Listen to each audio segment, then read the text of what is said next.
There are moments when time feels heavier than truth. For Malcolm Harris, that moment came on a quiet Sunday afternoon, when his daughter stood outside their porch, smiling at a man he wasn't ready to meet. The house was still the same as it had been for 20 years. Framed photos of family, the smell of old wood, and the faint ticking of the silver watch he wore every day. That sound used to comfort him. Today, it sounded like a warning. Ariana's voice carried through the screen door. "Dad, I want you to meet someone."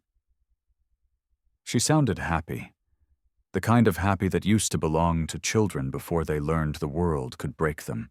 Behind her stood Liam, tall, polite, white. He smiled in the careful way people do when they're trying to be liked. His hand reached out, hesitant, honest, unguarded, but Malcolm didn't move. He stayed by the door, the way a soldier stays behind the last line of defense. "I don't want that man in my house." The words came out slower than he expected, but sharper than he intended. They hit the air like a door slamming shut, even though it hadn't yet. Ariana froze.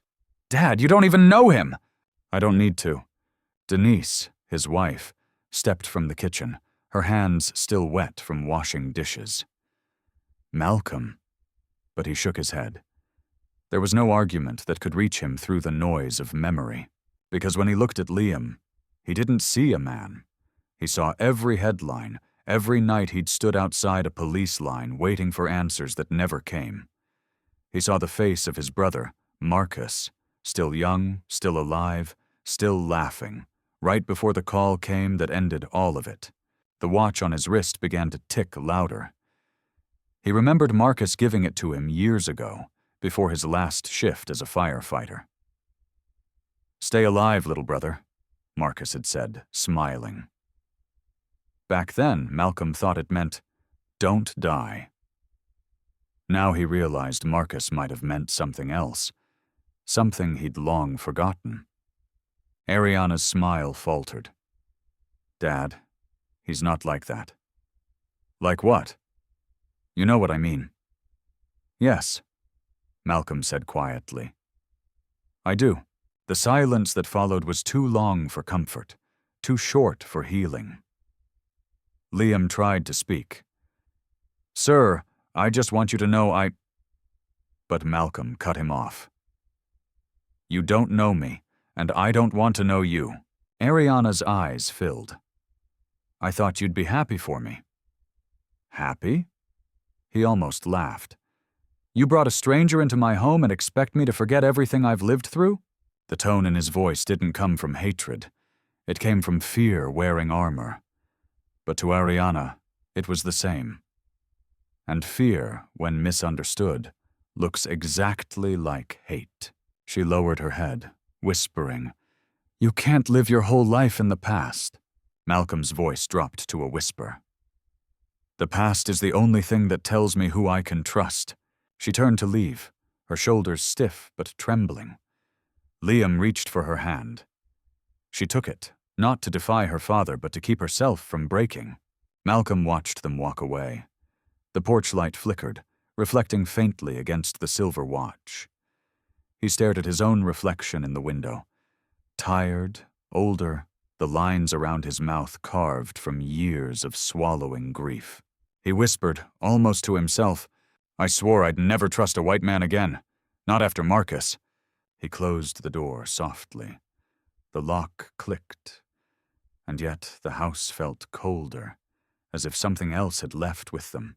The ticking of the watch filled the silence, each second louder than the last. It sounded less like time, and more like guilt keeping score. People said Malcolm Harris was overprotective. But protection isn't what you call it when a man can't sleep, unless every door is locked, every light checked twice, every loved one accounted for. That isn't protection. That's fear that learned how to walk. He hadn't always been this way. Once, he was the kind of man who ran toward the fire, not away from it. Back then, he wore a fire rescue uniform, and believed the world still had rules, that courage and decency were enough to keep you safe. But 20 years ago, one night proved him wrong. He still remembered the radio call crackling through the station, a code for civil disturbance, a location he knew by heart, the bar Marcus used to play pool at after his shifts. He remembered grabbing his jacket, the smell of smoke already in the air, and then the silence on the other end of the line. By the time he reached the scene, the police cars were gone. Only a sheet on the ground remained, and a pair of shoes he recognized. They said Marcus had resisted. They said procedure was followed. They said a lot of things that didn't sound like truth. What Malcolm remembered most wasn't the body or the sirens. It was the sound of the watch, the same silver one he wore now, ticking beside Marcus's hand. Even after death, it had kept time. It was the only thing that still did. Since then, every tick of that watch had been a reminder, not a comfort. Each second whispered, "Don't forget." Each minute said, "Never forgive." When Ariana was born, Malcolm promised himself he'd keep her safe in a world that hadn't kept his brother. He watched her grow from a little girl with pigtails and scraped knees to a woman with opinions, fire, and that same unshakable belief in goodness that Marcus once had. He was proud of her, deeply, quietly proud. But fear never lets pride live alone. So he taught her to be cautious, to expect less kindness than she gave, to keep her voice firm in rooms that would rather silence her. It wasn't bitterness, he told himself. It was survival. And then she met Liam, a man who, to Malcolm, looked too much like every mistake the world refused to admit. Denise saw it differently.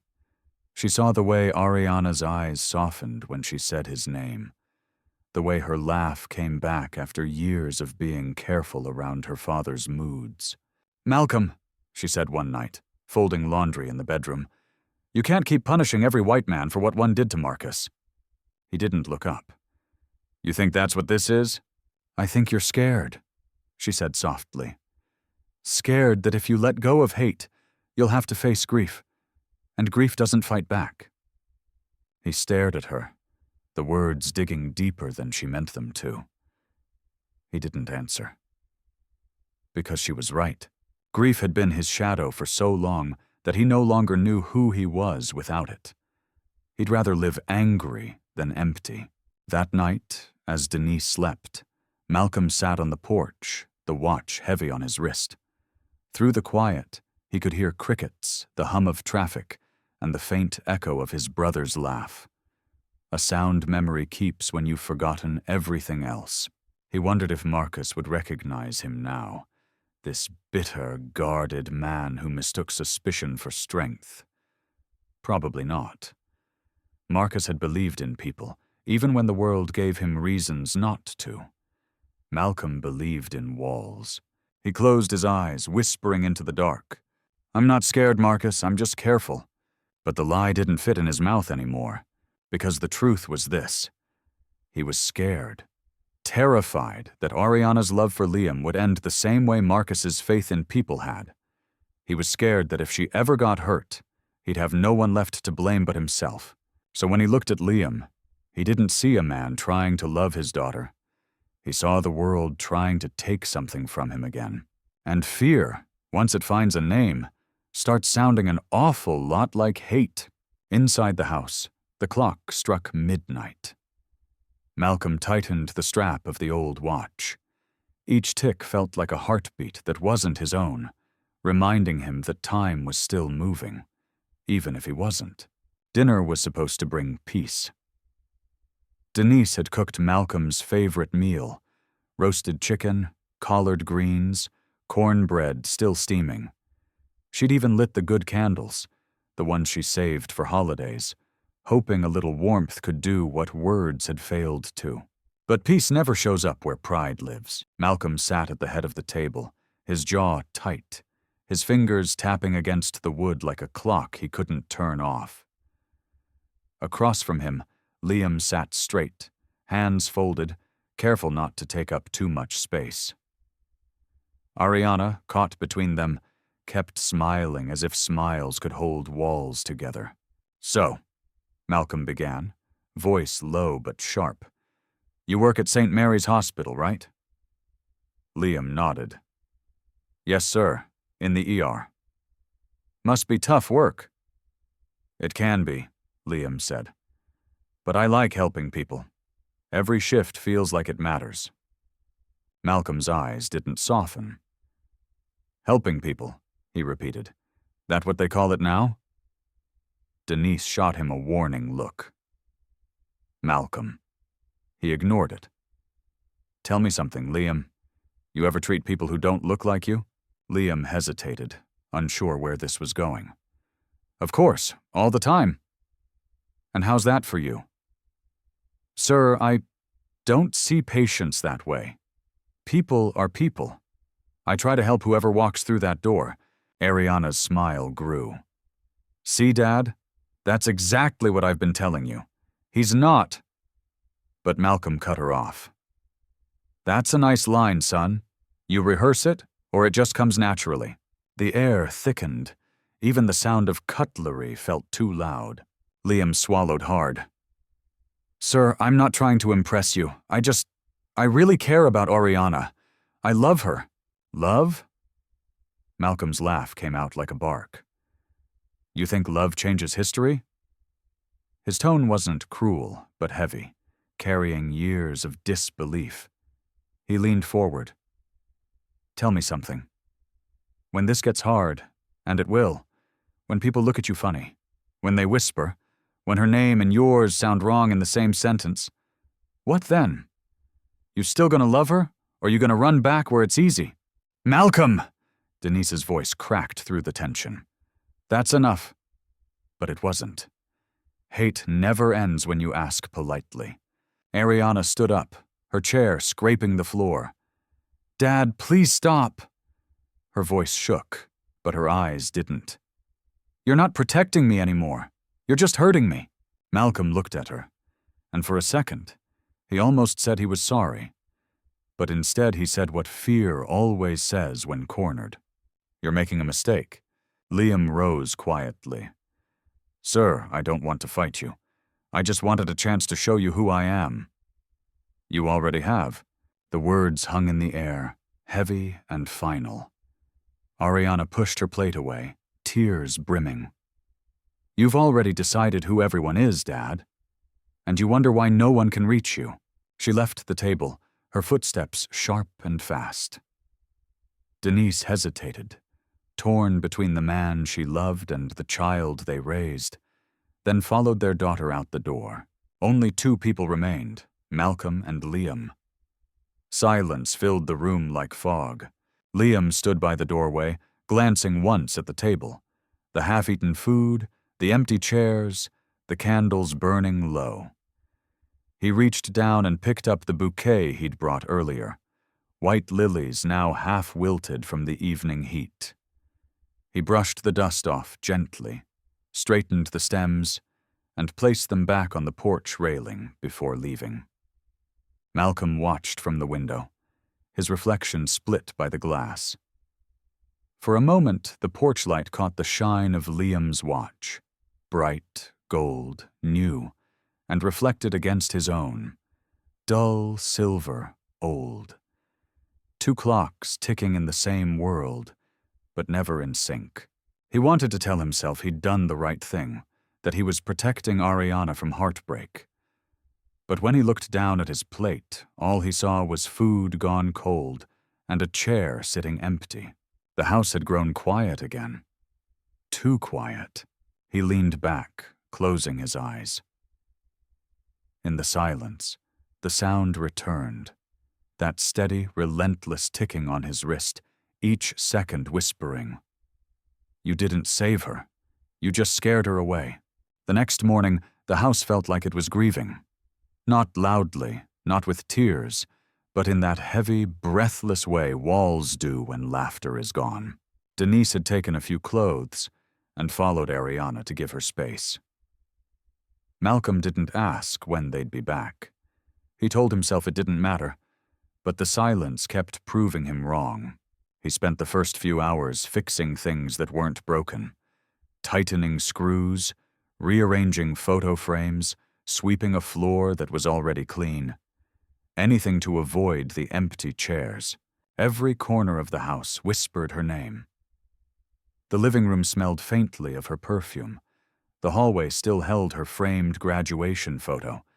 And in the kitchen, her mug sat by the sink. Half a heart painted on one side, the other half missing from a long crack. He tried to eat, but food tasted like cardboard. He tried to sleep, but every time he closed his eyes, he saw Ariana standing in the doorway, eyes full of disbelief. And behind her, he saw Marcus, not as he died, but as he lived. Grinning, alive, proud of the little brother who once believed the world could change. That memory hurt more than the tragedy ever had. The phone rang once that afternoon. Denise's number. He didn't answer. He couldn't handle the kindness that would follow the anger. Instead, he sat in his old armchair staring at the silver watch. The glass was scratched, the strap worn thin, but it still worked, relentless, unfeeling. He lifted it to his ear and listened. Each tick sounded like Marcus's heartbeat. Each second, a reminder. Time is moving, even if you're not. He opened his phone and scrolled down to a file he hadn't touched in years. Voicemails. Only one was saved. Marcus's voice filled the room, grainy and full of laughter. "If anything ever happens to me, don't let hate kill what's left of you, little brother." Malcolm turned the volume up until the sound cracked. He sat there for minutes, or maybe hours, letting those words cut through the armor he'd worn for decades. He whispered back. Too late. On the television, the evening news carried stories he usually ignored. But one headline caught him before he could look away. "Local man dies rescuing black child from burning vehicle." The image that followed showed a man with soot-stained skin, arms wrapped around a boy, the paramedics behind them. The reporter called it an act of courage, a stranger who gave his life for someone else's child. Malcolm stared at the photo. A white face, peaceful, selfless. It didn't make sense to him.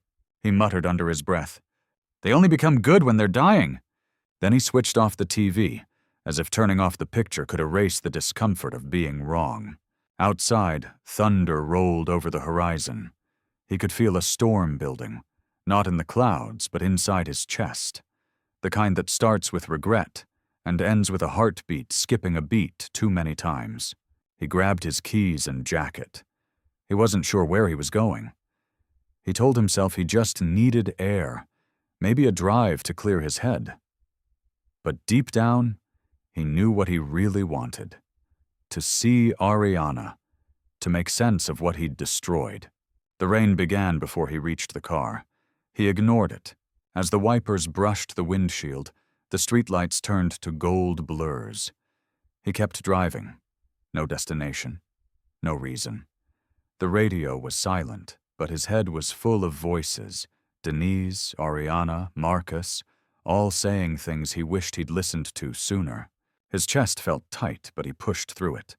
He always did. He thought about calling, but pride was still louder than guilt. And pride, he'd learned, can outlive everything. Except truth. At a stoplight, he caught his reflection in the window. The lines on his face looked deeper under the rain. He whispered, almost to himself, "You were right, Marcus. Hate does kill, just slower than fire." The light turned green. He drove on. Behind him, thunder cracked the sky open. But Malcolm didn't notice. He was too busy chasing the ghosts that never stopped running. Rain was falling like it had a purpose. Each drop sounded like a confession against the windshield. Soft, steady, relentless. Malcolm drove through it, gripping the wheel as if holding on could undo everything he'd said. The roads glistened, a silver blur under the streetlights. The city looked half asleep. Quiet houses, closed shops, a stray cat darting across an alley. Everything still. Except him. The silver watch ticked on his wrist, loud over the hum of the engine. He didn't remember when it had become louder than his heartbeat, but now it filled the car. Tick, tick, tick. Each second sounded like another word he should have swallowed. He thought about Ariana, how she looked when she said, "You're not protecting me, you're hurting me." Her face had the same fire Marcus once had.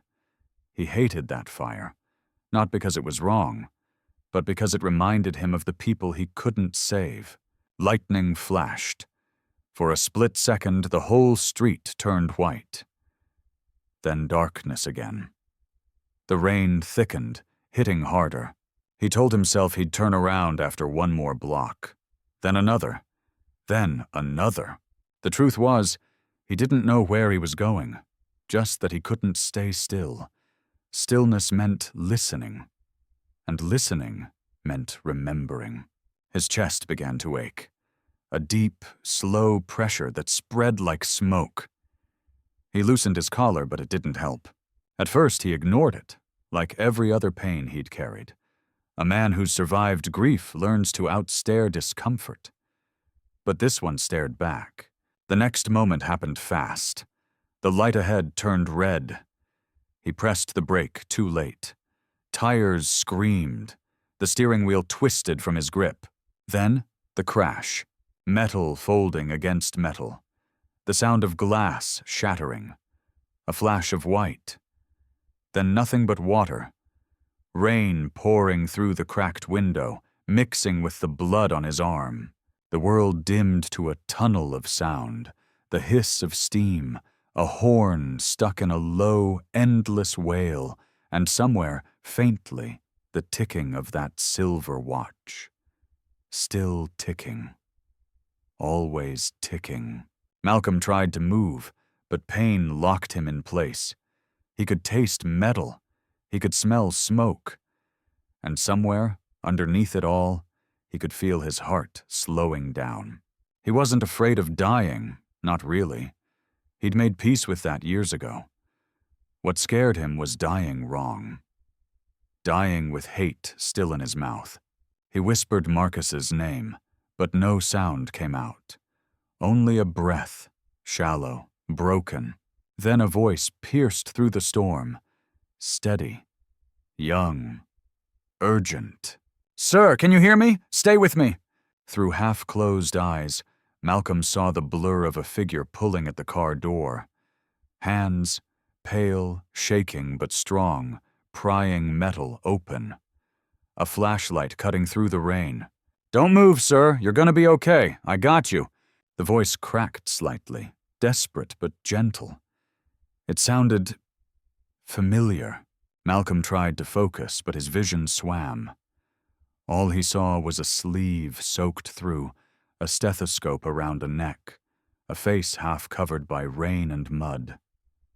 A stranger, yet something in the voice anchored him. "Stay with me, sir, please, breathe for me." And for the first time in years, Malcolm obeyed someone else's voice. The man kept talking, whispering reassurance, pressing against his chest, counting, shouting for help. Malcolm's consciousness flickered. Light, dark, light again. He thought he heard Marcus saying, "See, little brother? The world isn't done teaching you yet." A warmth spread through his chest. He didn't know if it was blood or mercy. He didn't care. The last thing he remembered was the sound of the watch slipping from his wrist, hitting the wet ground, and the faint echo of that stranger's voice. "I got you." Then silence. The kind that doesn't just stop sound. It stops time. Everything went still. The rain, the heartbeat, the hate, And for one breathless, infinite second, Malcolm wondered if maybe, just maybe, this was what forgiveness felt like. When Malcolm woke, he didn't recognize the ceiling above him. Everything was white, too white, and humming softly like the inside of a seashell. For a moment, he wondered if this was what heaven sounded like. Clean, empty, and too bright to belong to the world. Then came a voice, a woman's voice, trembling but real. "Dad." He turned slowly. Ariana sat at his bedside, eyes swollen from nights without sleep. Denise stood just behind her, hands clasped, half in prayer, half in fear that the moment might dissolve if she breathed too loud. "You're okay," Ariana whispered, squeezing his hand. "You're really okay." Malcolm tried to speak, but his throat was dry.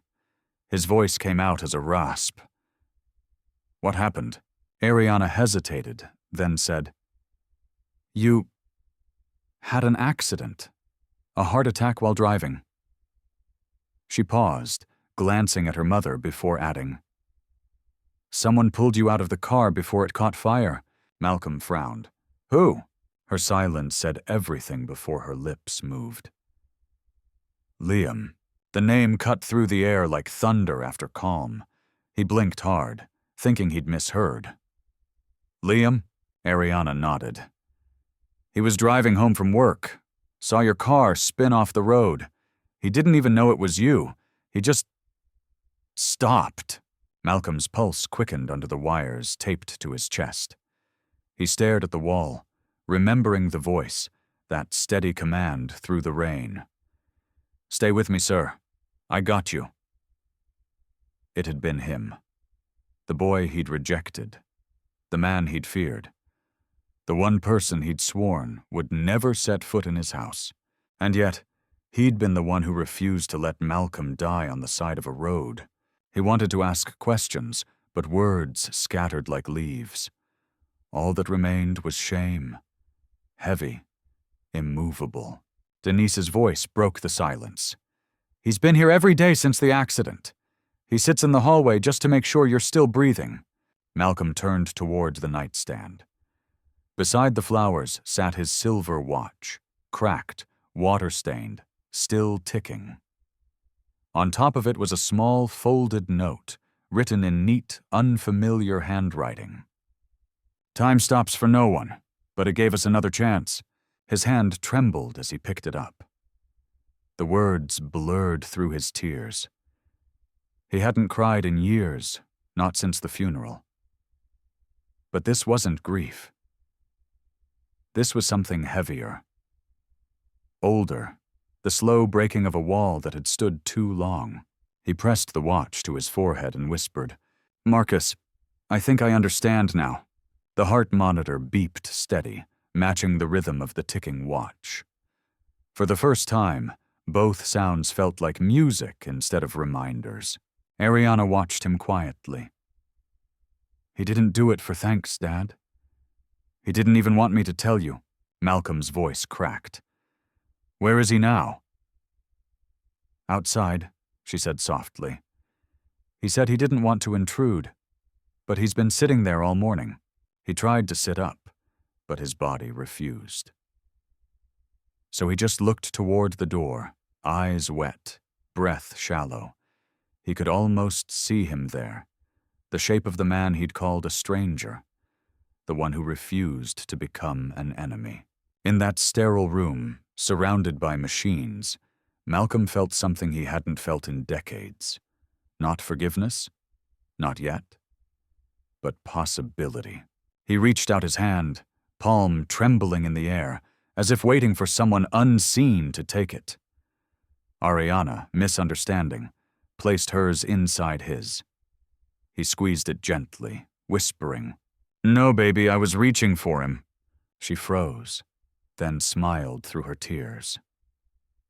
"Then maybe it's time you do." Outside, down the hall, the sound of footsteps echoed. Slow, cautious, familiar. Liam stopped by the doorway, hesitant. Their eyes met for the first time since the accident. Malcolm couldn't find the right words, but maybe he didn't need to. He lifted the cracked watch toward him and said softly, "You found me when time ran out."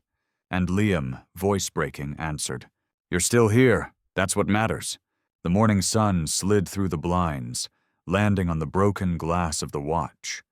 It caught the light and threw it across the room, like time itself was forgiving them both. The first morning Malcolm walked without the oxygen line, the world felt new but fragile, like glass that had been mended with gold. The doctor said he was lucky. Malcolm didn't feel lucky. He felt borrowed, like every breath belonged to someone else. When he returned home, the house greeted him in silence.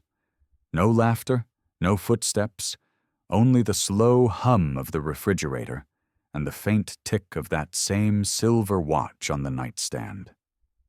He picked it up and turned it over in his hand. The crack down its face caught the light, imperfect but still beautiful. He remembered Liam's note. "Time stops for no one, but it gave us another chance." And for the first time, Malcolm wondered what he was supposed to do with that chance. A week later, he found himself standing outside the community center downtown, the same one where Marcus used to volunteer before he died. He hadn't been there in years. The mural on the front wall had faded, but the words beneath it were still clear. "Justice doesn't begin with laws, it begins with love." He stood there for a long while, watching the people inside move like a quiet machine, folding clothes, packing food boxes, laughing in small bursts. And then he saw him. Liam. No nurse's scrubs this time. No uniform. Just jeans, a gray shirt, and the kind of weariness that only comes from helping people for free. He was kneeling beside a little boy, showing him how to tie his shoelaces. Gentle, patient, human. Malcolm froze in the doorway. He didn't know what to say. All he knew was that this man, the one he had insulted, rejected, misjudged, was the reason he was standing at all. Liam looked up and saw him. For a moment, neither of them moved. Then Liam stood, wiping his hands on his jeans, uncertainty flickering in his eyes. Malcolm walked forward slowly, holding the silver watch in his palm. When he stopped in front of him, his voice was quieter than it had ever been. "You saved my life twice," he said. "Once on that road, and once from myself." Liam shook his head. "No, sir. I just did what anyone should do." Malcolm smiled faintly. "No, you did what I never would have done." He took Liam's hand and pressed the watch into it. The crack shimmered between their skin like a scar they both now shared. "This was my brother's," Malcolm said. "He told me to stay alive. I didn't understand what that meant until you." Liam looked down at the watch, then back at him. "Then promise me something," he said softly. "Use whatever time you've got left to make it right." Malcolm nodded, and he did. That evening, he stood in front of a small crowd gathered at the center, men and women who looked tired, curious, skeptical. He cleared his throat and spoke for the first time without anger holding his words. "I used to think hate protected me," he said, "that it kept me strong, kept me safe. But hate doesn't keep you safe. It just keeps you alone." He told them about Marcus, about the night that broke his faith, about the years he'd spent building walls around a wound that never healed, and about a man who saw a burning car, didn't ask questions, and jumped in anyway.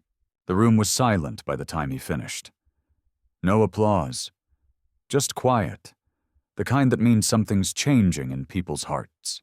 At the back of the hall, Ariana had been listening the whole time. When her father stepped down, she walked straight toward him and wrapped her arms around him. No speeches, no apologies, just forgiveness, quiet and real. Malcolm buried his face in her shoulder and whispered, "I didn't deserve this." Ariana smiled through tears. "Maybe not. But grace doesn't wait for who deserves it." For the first time, Malcolm didn't argue. He just held on. As they stood there, Liam watched from a distance. Their eyes met, and this time neither of them looked away. In that moment, Malcolm realized that forgiveness wasn't a word you said once. It was a choice you made again and again. Every time the past tried to speak louder than the present. The day of Ariana's engagement came softly, like forgiveness wearing sunlight. The sky was clear. The air smelled of rain that had already done its work. The community center garden, the same one where Malcolm once stood trembling in shame, was now alive with laughter and music. There were no grand decorations, no hired photographers. Just people who loved them, gathered under a string of lights, waiting for two souls who had already chosen each other long before this day. Liam stood at the front, nervous but smiling. Ariana walked toward him, her dress brushing through the grass, her eyes locked on his. Every step she took felt like another heartbeat. Malcolm didn't lose that night on the road. He watched from the front row, hands folded, the weight of the silver watch gone from his wrist.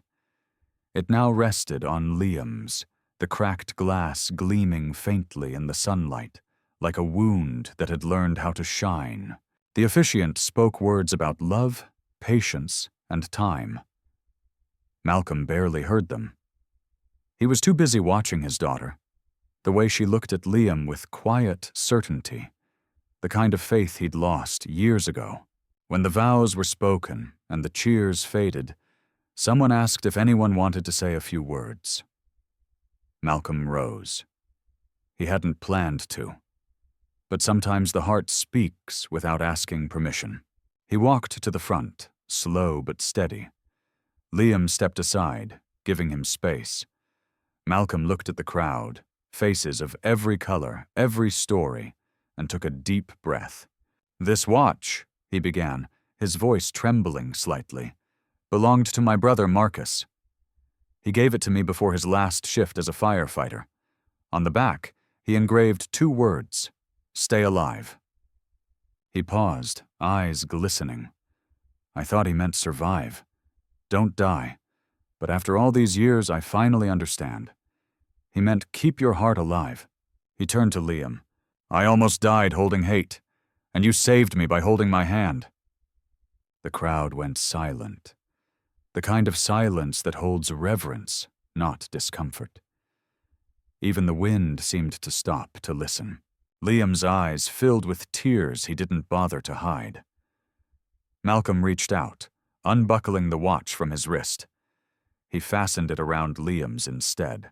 The cracked glass caught the afternoon light, scattering it across both of their faces. "Time broke at once," Malcolm said softly, "but it still works, same as us." A murmur of emotion swept through the guests. Sniffles, soft smiles, quiet tears. Ariana stepped forward, slipping her arm around her father's shoulders. "Thank you," she whispered, "for letting love back in." He smiled, the kind that starts small, but feels like light spreading through old shadows. "I didn't let it in," he said. "It broke the door down." The guests laughed gently. Somewhere a child began clapping, and soon the whole garden joined in. Malcolm looked around, feeling something he hadn't felt in years. Peace. Not because everything was perfect, but because he finally stopped fighting what was good. He glanced at the horizon, where the sun was setting gold behind the city.